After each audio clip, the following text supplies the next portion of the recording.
Now, with the background of everything that we've gone through, Daniel 2 and Daniel 7, I want to go to Daniel 8. And you're going to quickly see that Daniel 8, though using different symbols, covers much of what we have already studied, but with a different emphasis, adding and enriching what we've already seen. Now, just as in Daniel 2 and in Daniel 7, Daniel 8 is divided into two main sections. It's a supernatural revelation, in this case a vision, followed by an explanation of the vision. And Daniel 8 starts out like this, simple enough. Okay? Daniel 8:1. In the 3rd year of the reign of King Belshazzar, a vision appeared unto me, even unto me, Daniel, after that which appeared to me at the first. Okay? 8:1. So as I said, the chapter starts out with the vision, as did the previous chapter, Daniel 7, which he might even be referring to here, because he talked about the vision which appeared to me at first. And if we read the chapter, we can see that in the vision of Daniel 8, 4 main elements appear, 4 main symbols. Because, as we've seen, these visions and dreams come first in symbols, symbols that are later interpreted. And as we've seen so far, much of what's being revealed to us here has to do with the rise and fall of great empires. And it's no different in Daniel 8. In the vision, Daniel 8, Daniel is first shown a ram. Then I lifted up my eyes and saw, behold, there stood before the river a ram. Okay, simple enough. He sees a ram. What next? And as I was considering, behold, a he-goat. Okay, after the ram, he sees a goat. What next? Daniel 8:9. And out of one of them came forth a little horn. So what comes next is a little horn power. After describing in detail, a lot more detail than given to any of the other powers, the activity of this little horn, the vision itself ends with this verse. Look at this verse. And he said unto me, unto 2,300 days, then shall the sanctuary be cleansed.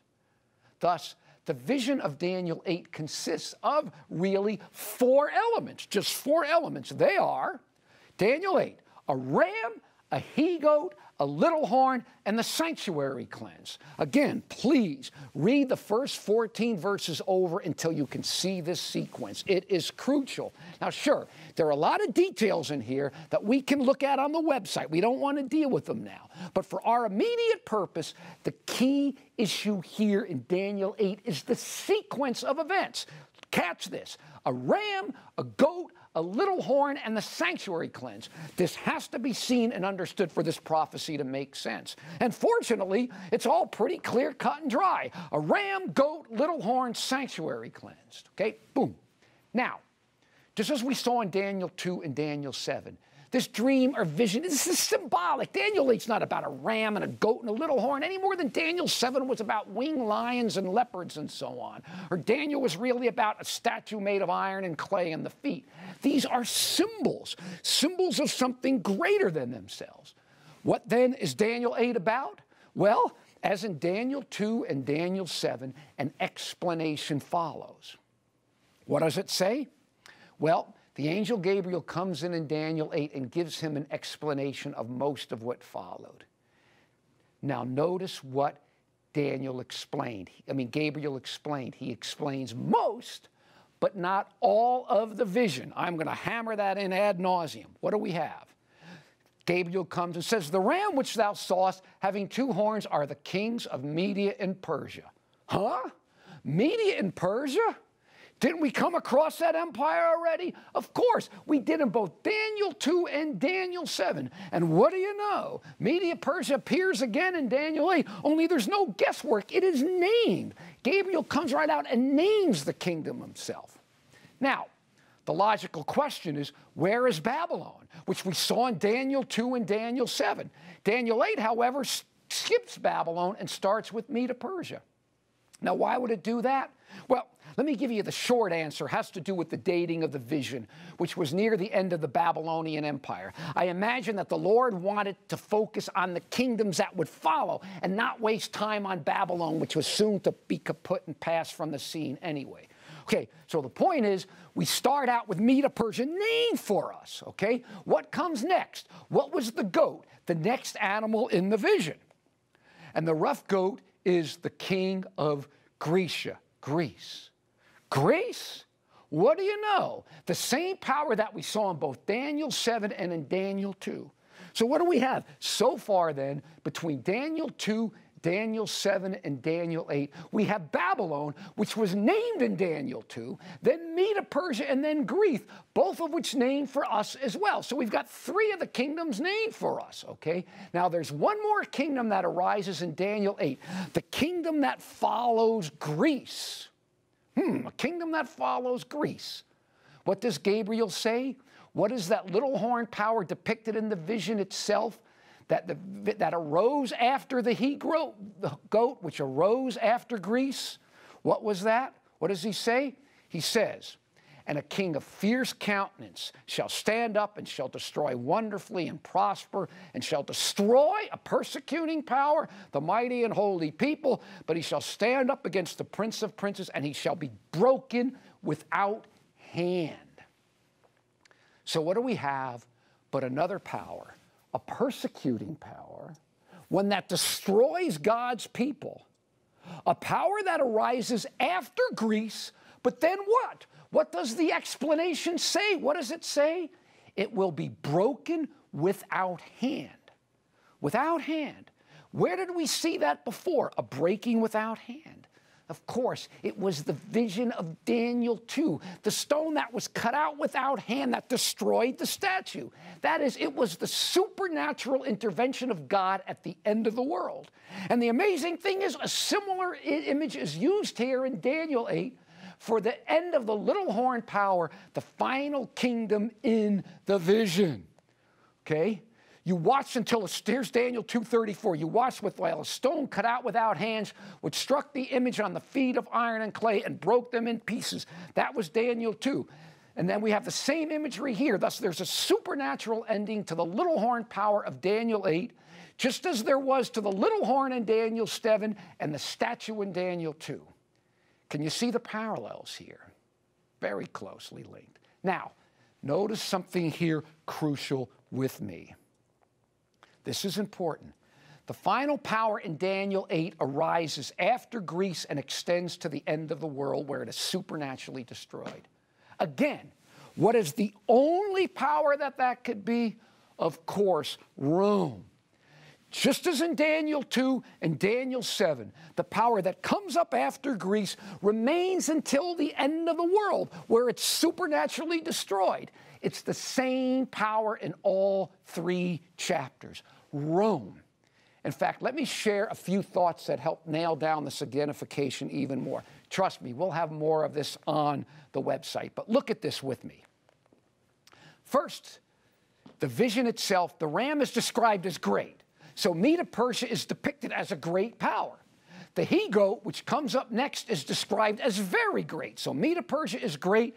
Greece is very great. It's greater. Okay? Then this little horn power, this next power that comes up after Greece, is described as exceeding great. So, whatever the power is that arises after Medo-Persia in Greece is greater than them both. Now, folks, you tell me, a power rising after Greece that is greater than either Greece or Medo-Persia, what is the only power it could be?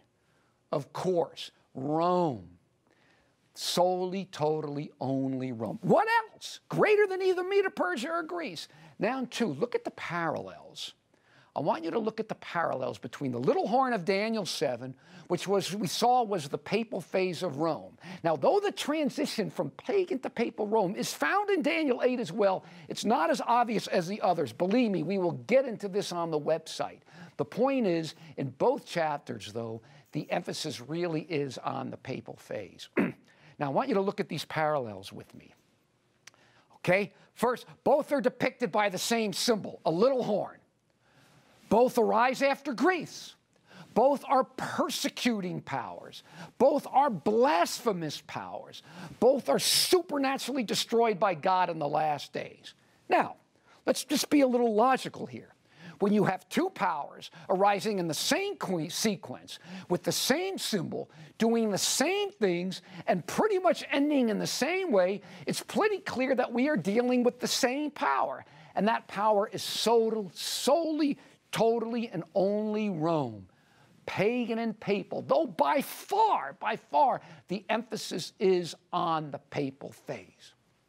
Now, what is the final element in the vision? As we saw, it was the sanctuary being cleansed. What is the final element in the explanation? What do you know? The same thing. This is what the last two verses say in the explanation. In other words, right after describing, after you got one power, then another, then the little horn power, the explanation says the following. And the vision of the evening and morning, that's Daniel 8:14, was told as true. And I was astonished at the vision and not understood it. Now, I cheated a little by putting Daniel 8:14 in there. But at first glance, one would say, what does that have to do with Daniel 8:14?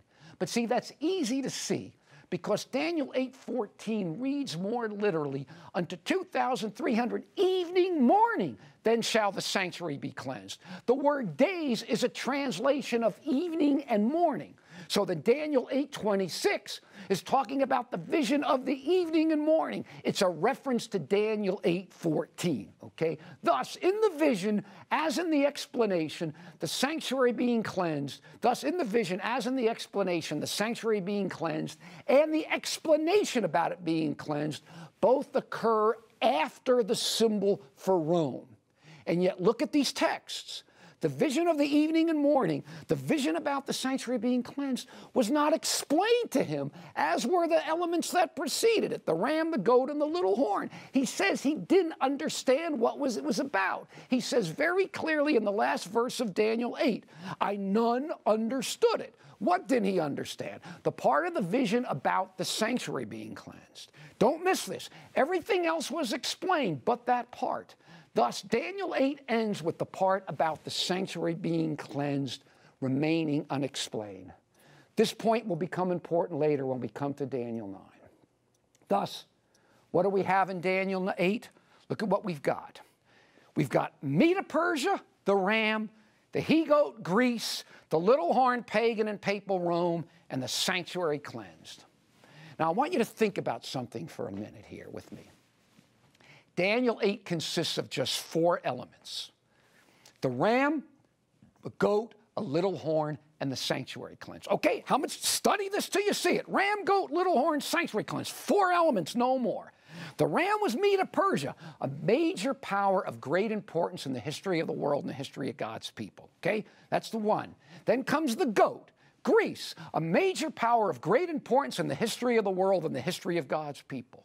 Then came the little horn, Rome, which was a major power in the history of the world and in the history of God's people for sure. Okay, now think about this. Of the 4 events, 3 are of major importance in the history of the world and the history of God's people. Now think about this point. If the first 3, Medo-Persia, Greece, Rome, are of such significance, what does that automatically tell us about the 4th event, the cleansing of the sanctuary, the event that climaxes the vision? Of course, it tells us that whatever this was, it was of major importance, okay? Climaxing, as it were, the first 3 events. See, I've told people, I don't care what you think about the cleansing of the sanctuary is. Even if you reject what we as Adventists say, it still has to be something of major significance. I mean, Medo-Persia was major significance. Greece was major significance. Rome. And then the 4th element, the climactic element, whatever it is, that's got to be of major significance.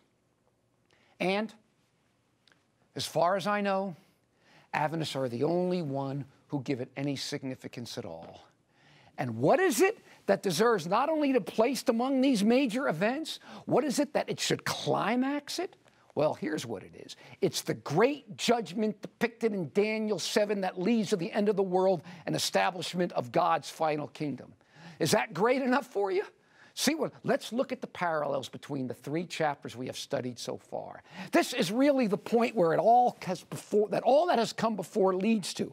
You must take the time to see these parallels for yourself. If you do, you'll have pretty much all that you need to know and understand what's going on here. Look at these parallels here. This is crucial. We've got Babylon in Daniel 2, Babylon in Daniel 7. Same events. As we saw, Babylon's not mentioned in Daniel 8 because it's pretty much soon to fade away.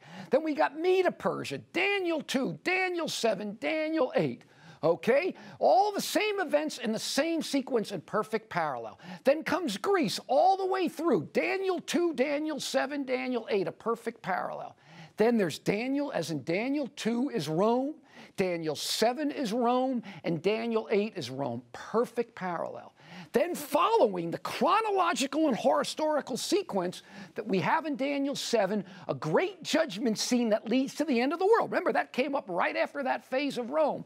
And in perfect parallel, and that is in perfect parallel to the cleansing of the sanctuary, which leads to the end of the little horn, as it did in Daniel 7, leads to the end of the world, a demise that comes without hand.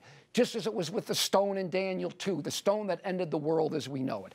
The point is, folks, study this chart. If you need to stop the video here, study this from your Bible. Let it burn in your brain. See this parallel between Daniel 2, Daniel 7, and Daniel 8. Folks, if this was all that we had, we would have enough to know that the cleansing of the sanctuary in Daniel 8 is the same thing as the heavenly judgment in Daniel 7, and it occurs after the specific time frame of the little horn power and before the second coming of Jesus. Again, we have been given in Daniel 7 our first apocalyptic time prophecy, one rooted in something as firm as world history itself. And it's after this time frame, it's after that specific frame that the judgment occurs. And that judgment is the same thing as the cleansing of the sanctuary. Thus, look at it like this. Start out Babylon. Babylon ends in mid-6th century BC. Then you got Medo-Persia, and somewhere 4th century BC. Then Greece until 2nd century BC. Then you've got Rome, pagan and papal Rome, depicted with our first apocalyptic time prophecy, 1260 years, that takes us into the 18th century. If you want specifically 1798, then after that date, you've got a judgment in heaven, which is the same thing as the cleansing of the sanctuary, and it all ends with God establishing his eternal kingdom. Again, God has given us a foundation as solid and immovable and as verifiable as history itself, world history itself. And it's on this incredibly firm foundation of world empires that he has revealed to us this pre-Advent judgment and the general time frame for it, after 1798, but before the second coming of Jesus. Now, we're still not done. We can nail this down even more precisely, which is what I want to do. First, I want you to notice with me something about the 3 chapters that we have studied. Daniel 2 was a dream, and then a complete explanation of the dream. Daniel 7 was a vision, and then a complete explanation of the vision. Daniel 8 was a vision, but then only a partial explanation of the vision. Remember what we saw. The vision about the evening, and the part of the vision about the evening and morning, the 2300 days of verse 14 was not explained. He didn't understand it. Daniel 8, 26 and 27 again. And the vision of the evening and mornings was true. Okay, notice he's emphasizing that it's true. And I was astonished at the vision, but none understood it. He didn't understand the final part of the whole vision, the part about the vision of the 2300 evenings and mornings. So look at this. Daniel 2, you got a dream and a full explanation. Daniel 7, a dream or a vision and a full explanation. Daniel 8, a vision and a partial explanation. Of the 4 elements in Daniel 8, the ram, the goat, the little horn, and the sanctuary being cleansed, only the part about the sanctuary being cleansed. The vision of the evening and morning was not explained. Daniel was very clear that he didn't understand the specific part of what was shown to him. The crucial point is that the last time we see Daniel not having an understanding of anything was in regards to the vision about the cleansing of the sanctuary in Daniel 8:14. That was the only part of the vision in Daniel 8 that was not explained, the only part he did not understand.